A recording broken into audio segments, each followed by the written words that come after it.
open that door right now! Yeah, I'm trying.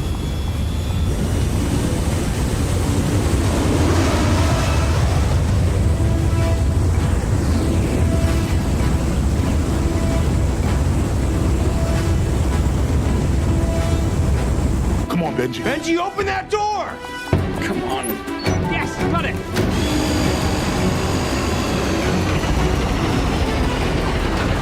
That's the wrong door! There's been over 100+ years of cinema, and there have been some really close calls when it comes to stunts in the name of getting that perfect shot. But one stunt remains truly undefeated. And it nearly killed its leading stuntman. So in most recent times, there have been plenty of on-set tragedies. We had Vic Morrow in The Twilight Zone, we had Brandon Lee in The Crow, and recently we had Helena Hutchins in Rust.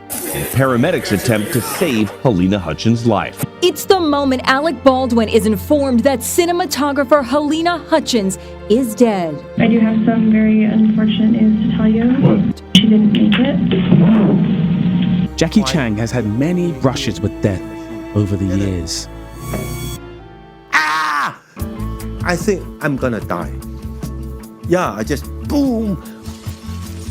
And this stunt from the James Bond movie, Not thinking that. I sure am, boy. Never heard of evil. The Man with the Golden Gun, should not have worked. Now this stunt took place back in 1974, 50 years ago. So it may surprise you to know that this trick was actually done with computers. This guy was the man tasked with being this guy in the classic James Bond movie. This was only Roger Moore's second outing as the man who surely has a variety of kits worldwide. Hold on, sir. James Bond, on the job. The girls are willing. I've dreamed about you setting me free. The pace is killing. And uses the catchphrase, Name is Bond. James Bond. Now this scene is a high-speed pursuit through the streets of Bangkok after Bond's nemesis Francisco Scaramanga, played by the wonderful Christopher Lee. Bond's love interest Mary Goodnight is stuck in a boot of this car. So the stakes are high. Francisco thinks he's got away from Bond.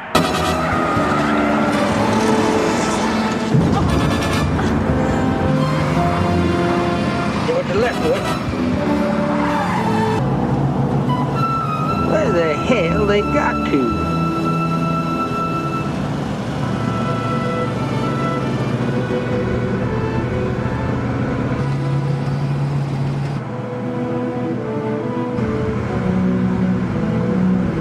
You goof boy. Until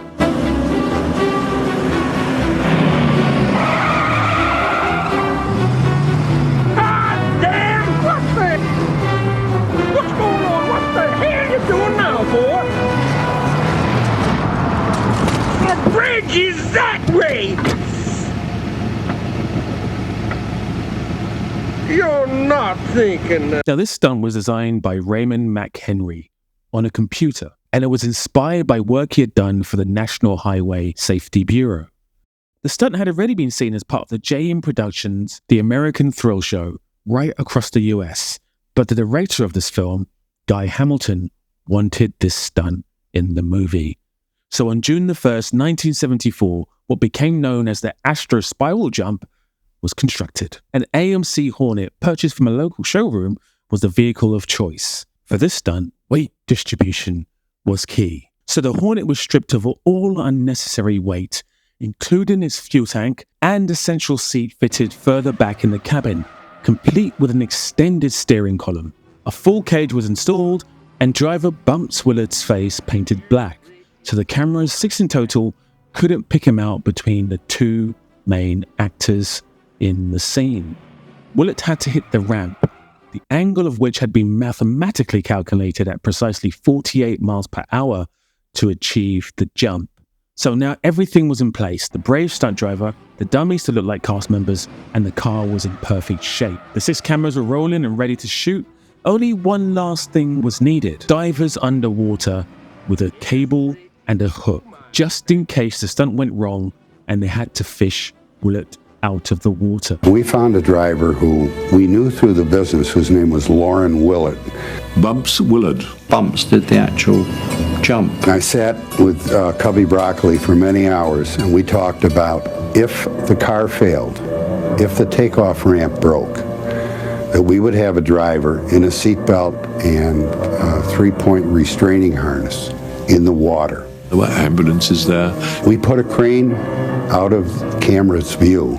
You've never seen such a mass of lifting equipment and very worried people too, I think. 30 seconds before the stunt was to come off, the divers were underwater with a cable and with a hook, because we could have had the car and the driver out of the water quicker than just going in after the driver.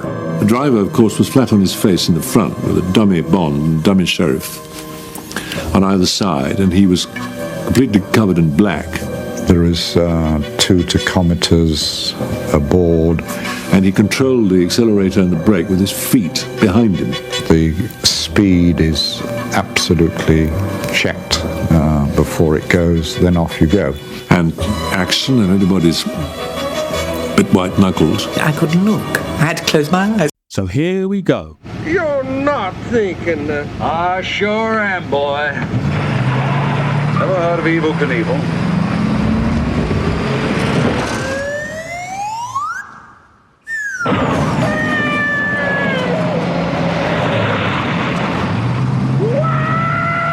Now, incredibly, this stunt was done in just one take. One take. No divers were needed. No one was harmed. The car was left completely unscathed. An absolute miracle. The car was in such good condition that nearly 50 years later, in 2017, it sold at an auction for $110,000. The stunt itself achieved a Guinness World Record for the first Astro spiral jump to appear on film. Now, it wasn't all a triumph, and here's why.